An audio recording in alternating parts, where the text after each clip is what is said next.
வணக்கம், எப்படி இருக்கீங்க? சும்மா இருக்கிறேன். Hi, welcome to Monsoon Malabar. Today, I will show you how to create. வணக்கம், நான் doctor Archana, member of parliament from Jaffna, Sri Lanka. எல்லா இடம் நியூஸ் போய்கொண்டிருக்குமென்னு நினைக்கிறேன். என்னென்றால், இன்று போதனா வைத்தியசாலையில் அடாவடித்தனமாக நுழைந்தார், அனுமதியின்றி நுழைந்தார் சொல்லி அந்த போதனா வைத்தியசாலையில் நாங்கள் படிப்பை ஸ்டார்ட் பண்ணாங்க. So very sorry doctor Sathyamoorthy, அங்கே தான் நாங்கள் ஒர்க் பண்ணாங்க. இப்போ உங்களுக்கு SLMC Sri Lanka medical council registration இருக்குது. ஸோ நாங்கள் ஹாஸ்பிட்டலில் என் டைம் போகலாம். Second thing is I have special immunity to any government institution as a member of parliament from Sri Lanka. So நான் உண்மையாக வேண்டிய போனது என்னென்றால், அந்த ஒரு 170 பிள்ளைகளுக்கு இதில் நீங்கள் புலத்திலிருந்தும் இல்லத்திலிருந்தும் கிணவர் பார்த்து கொண்டிருக்கிறீங்கள். 180 பேருக்கு, அது சின்னப்படிகள் எல்லாரும் மறை பண்ணி பிள்ளை ஊட்டியோடு இருக்காங்க. 170-180 பேருக்கு டாக்டர் சத்யமூர்த்திக்கு லேபிளோ தெரியா நினைக்கிறேன், நான் படிப்பிக்கிறேன் லேபிளோ. 3 வருஷம் சுகாதார தொண்டர் அடிப்படையில் ஹாஸ்பிட்டலில் என்ன அக்ரிமெண்டில் எல்லாம் தெரியாது. பட் 3 வருஷம் நலம்புரி சங்கத்தால் வேலை கொடுக்குறேன் என்று சொல்லி வச்சிருந்திருக்கிறார். அது பிறகு கிட்டடியில் அவர் எல்லாரையும் டக்குனு எல்லாம் விட்டு போகும். மேபி லேபிளோ தெரியாது. மேபி அது என்னென்றால், டாக்டர் சத்யமூர்த்தி அவர்கள் மதிப்புக்குரிய வைத்தியர், தேசத்தின் மகுடம். டாக்டர் சத்யமூர்த்தி அவர்கள் மஹிந்த அரசாங்கம் இருக்கைகளில் முள்ளிவாய்க்கால் படுகொலை சம்பந்தமாக 4ஆம் மாடிக்கு அழைக்கப்பட்ட பின்னர் 2009-10 ஆண்டுகளிலே வைத்தியசாலை அத்தியட்சராக அதற்கு பிறகு மஹிந்த அரசாங்கத்தின் கேபினெட் ஆஃப் மினிஸ்டர்ஸால் என்போஸ்டர் அவருக்கு அன்பளிப்பாக கொடுக்கப்பட்டது. அந்த என்போஸ்டர் என்னென்றால், சாகும் வரைக்கும் 60 வயசு வரைக்கும் ரிட்டையர் பண்ணும் வரைக்கும் அவர் அங்கே நிர்வாகியாக இருக்கலாம், யாரையும் அவரை மாற்றிடலாது, என்போஸ்டில் இருக்க மாற்றிடலாது. ஸோ அது எங்களுடைய தேசத்தின் மகுடம் நினைக்கிறேன் என்ன, நேர்மைக்கு மகுடம் சத்யமூர்த்தி அவர்களுக்கு கொடுக்கப்பட்டிருக்கிறது. ஸோ அப்படி கொடுக்கப்பட்டிருக்கிற சந்தர்ப்பத்தில் அவர் அங்கே ஒரு பியூரோக்ராட்டிக் மேனேஜராக, அதாவது இது BBA MBA படித்தாக்களுக்கு தெரியும், ஒரு பியூரோக்ராட்டிக் இதாக ஒரு சின்ன ஒரு மேனேஜ்மெண்ட் செய்து கொண்டு அவர் அதுக்கு பதிலாக provisional director health service PDM எடுத்து வச்சிருந்தார் ஒரு காலத்தில். But unfortunately is not a board certified consultant, is not a consultant at all. அவர் 5 வருஷம் ஸ்ரீலங்காவில் படிச்சுட்டு ஃபாரினுக்கு போயிட்டு அங்கே போய் ஃபாரின் 1 year ட்ரைனிங் முடிச்சுட்டு வரணும். பட் கோவிட் நேரம் போய்க்குள்ள பேப்பரில் நீங்கள் பார்த்துருப்பீங்க. இங்கே கோவிட் கூடியதால் சத்யமூர்த்தி ஐயா அவர்களை அரசாங்கம் அழைத்தது என்று சொல்லி, அது அரசாங்கம் அழைக்கல, அங்கே விசா முடிஞ்சாலும் திரும்பி வந்தது. அப்படி போர்ட் சர்டிஃபைடு இல்லாத கன்சல்டன்ட் ஒரு ஆள். As far as to my knowledge, he is an acting consultant, he is not a consultant. So ஐயா அவர்கள் இன்று நான் காலை 9 மணி போல் வைத்தியசாலைக்கு என்னுடைய சட்டத்தரணியோடு நாங்கள் இன்றைக்கு வைத்தியசாலை எனக்கு இப்போ ஒரு கிட்டத்தட்ட 3-4 நாளாக முதல் நாள் பாராளுமன்ற அமர்வின் போது இந்த சம்பந்தப்பட்ட 170 தொண்டர் அடிப்படையில் எடுக்கப்பட்ட அவர் இங்கே மினிஸ்ட்ரி ஆஃப் ஹெல்த்துக்கு போய்கல எனக்கு கோல் வந்தது. அப்போ நான் சொன்னேன், நான் பார்க்குறேன்னு சொல்லி, இப்போ இன்றைக்கு தொடர்ந்து கோல் வந்திருந்தபடியே நான் சொன்னேன், எனக்கு நீங்கள் 2 பேரில் லெட்டர் ஒன்று எழுதித்தாங்கன்னு சொல்லி அவர் லெட்டர் எழுதி தந்து. ஸோ அந்த லெட்டரை எடுத்துக்கொண்டு வணக்கம் இருக்க சோமா இருக்கு. நன்றி. அஸ்ஸலாமு அலைக்கும். எங்க போறீங்க? ரைட். இப்போ மன்னார் போறீங்களா? ரைட், பத்திரமா போங்க. நன்றி.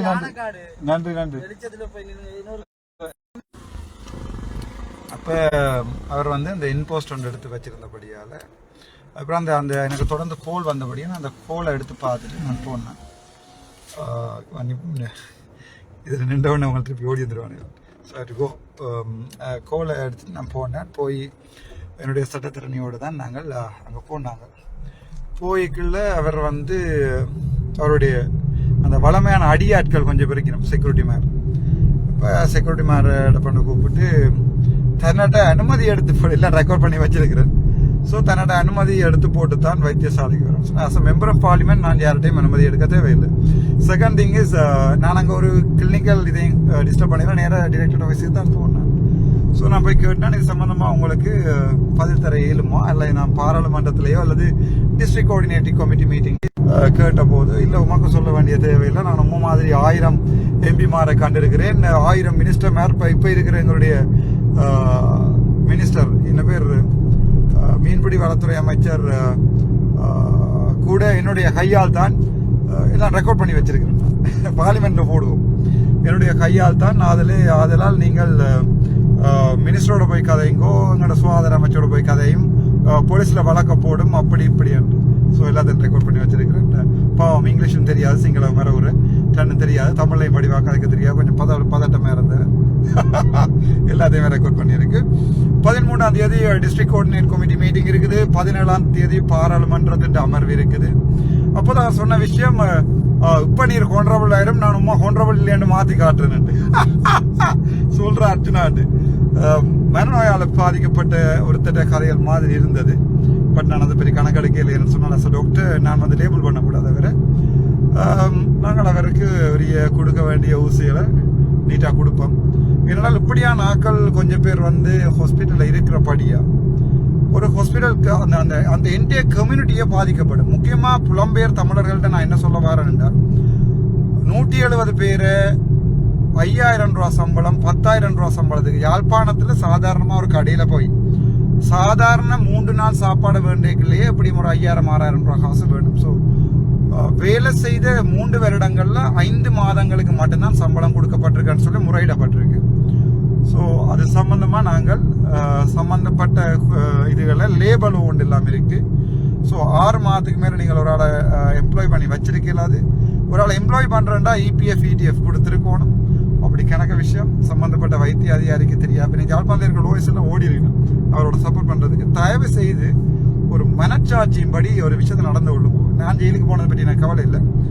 ஆனால் அங்கே ஒரு 170 பேர் சாப்பிட ஒரு பிள்ளை ஒன்று சொல்லிச்சது, எனக்கு 10 வயசுல பிள்ளை இருக்காது. அம்மா டாக்டர், நான் ஒவ்வொரு நாளும் வேலைக்கு வரலாம், எனக்கு சம்பளம் தார இல்லையா, அப்ப நிரந்தர நியமனம் கிடைக்கும் என்ற ஒரு நம்பிக்கையில தான் அந்த பிள்ளைகள் வேலை இது ஒன்று இருக்கு. ஸோ இது சம்பந்தமா காத்திரமான நடவடிக்கை எடுக்கப்படும். நான் நினைக்கிறேன் ஓடி போனவர் போலீஸ் ஸ்டேஷனுக்கு அவர் அந்த ஆங்கிரி பேர்ட் படம் பார்த்தீங்களோ தெரியாது. அதுல சொல்லுவாங்க கால் மீ த போலீஸ் சொல்லி, அப்ப கால் த போலீஸ் சொன்னேன். அப்போ ஒரு பிசி போலீஸ் கான்ஸ்டபிள் அப்ப நான் சொன்னேன், தம்பி நான் பாராளுமன்ற உறுப்பினர், நீ ஒரு சாத்தியம் சொல்லி அந்த பிள்ளைக்கு சிங்கள பிள்ளைகள் தானே, சிங்கள எம்பிசி. ஸோ அவங்க ஒன்றுமே செய்யலை. அப்புறம் டிஏஜிக்கு அடிக்க போறேன்னு அதுக்கு என்ன சொன்னேன், நானே நம்பர் தாரன் அடிக்கணும். இப்போ நம்பர் தாரன் அடிக்கணும்னு சொல்லி அது பிறகு போய் போலீஸ் ஸ்டேஷன்ல வந்து இவர் நான் அச்சுறுத்தினு சொல்லல, அது தூசணத்தால பேசுறேன்னு சொல்லல, கம்ப்ளீட் ரெக்கார்டு என்னோட இருக்கு. அது தவிர இப்ப இருக்கிற அமைச்சர் தண்ட ஆள் தான் என்று சொல்றது வந்து என்பிபிக்கு ஒரு இழுக்கு. அனுரகுமாருடைய அரசாங்கத்துக்கு வந்து அமைச்சர் எந்த ஆள் தான் என்று சொல்றது வந்து ஒரு இழுக்கு. ஸோ அமைச்சருடையும் இது சம்பந்தமா கதைப்பம். அது தவிர பாராளுமன்றத்திலே நீங்கள் எதிர்பார்க்கலாம் இது சம்பந்தமான விஷயங்களை. பாராளுமன்றத்திலே நீங்கள் எதிர்பார்க்கலாம். எனக்கு அது சொல்லணும் மாதிரி இருந்தது, சரியான பிள்ளையான விஷயங்கள். ஸோ 13ஆம் தேதி டிஸ்ட்ரிக்ட் கோஆர்டினேட்டிவ் கமிட்டி மீட்டிங் இருக்குது. அதில் பார்ப்போம் நாங்கள் என்ன நடக்குது சொல்லி நாங்கள் பார்ப்போம். என்ன நடக்குது, அவர் என்ன செய்கிறார்ன்றது பார்ப்போம். Thank you so much. மற்ற எம்பிமார் மாதிரி இல்லை, நாங்கள் கொஞ்சம் வித்தியாசம், உங்களுக்கே தெரிஞ்சிருக்கும். என் பணி மக்கள் சேவை செய்து கிடப்பதே, உயிரில் உடம்புல உயிர் இருக்கும் வரைக்கும். எனக்கு வாக்களித்த 27,000 மக்களுக்காக, வாக்களிக்காத 6 லட்சம் மக்களுக்காகவும் வடக்கு கிழக்கு. இன்னொரு விஷயத்தை சொல்லணும், எனக்கு மன்னார் ஹாஸ்பிட்டல்ல இருந்து அடிச்சு கொண்டிருக்கீங்க வாங்குவோன்னு சொல்லி அவங்க பிரச்சனை நடந்து கொண்டிருக்கண்டு. ஏனென்றால் சுகாதாரத்துறையை கட்டி எழுப்ப வேணும் என்றதான் என்னுடைய ஆசை. ஸோ அந்த நேரத்தில் வந்து சுகாதாரத்துறையில் இருக்கிற 1-2 பேரால மொத்த சுகாதாரத்துறையும் பாதிக்கப்படுது. ஸோ சம்பந்தப்பட்ட ஆக்கள் சம்பந்தமான நடவடிக்கைகளை நாங்கள் எடுக்கலை என்று சொன்னால் இது ஒரு நாளுமே ஒரு எண்டுக்கு வராது. காலங்காலமாக அவர் செத்துட்டார், இவர் செத்துட்டார், அங்கே செத்துட்டார், இங்கே செத்துட்டார், டிரான்ஸ்பரண்ட். ஸோ நாங்கள் ஒரு ரிஃபார்மேஷன் உண்டு, அதாவது வந்து இந்த சுகாதாரத்துறையை திருப்பி ஒரு அலசல் வடிவான அலசலை ஆராய்ந்து பிரச்சனைகளை நாங்கள் தீர்த்து வைக்கலாமான்னு நினைக்கிறேன். அதுக்கு இடையூறான இருக்கிறார்கள் வந்து நாங்கள் மாற்றப்படுவினோம்னு எதிர்பார்க்கிறேன். பார்ப்போம். பாராளுமன்றத்தில் நீங்கள் இது சம்பந்தமான விஷயத்தையும், அதை விட 13ஆம் தேதி வெள்ளிக்கிழமை டிஸ்ட்ரிக்ட் கோஆர்டினேட்டிவ் கமிட்டி மீட்டிங்கில் இது சம்பந்தமாக நீங்கள் பார்க்கலாம். நன்றி.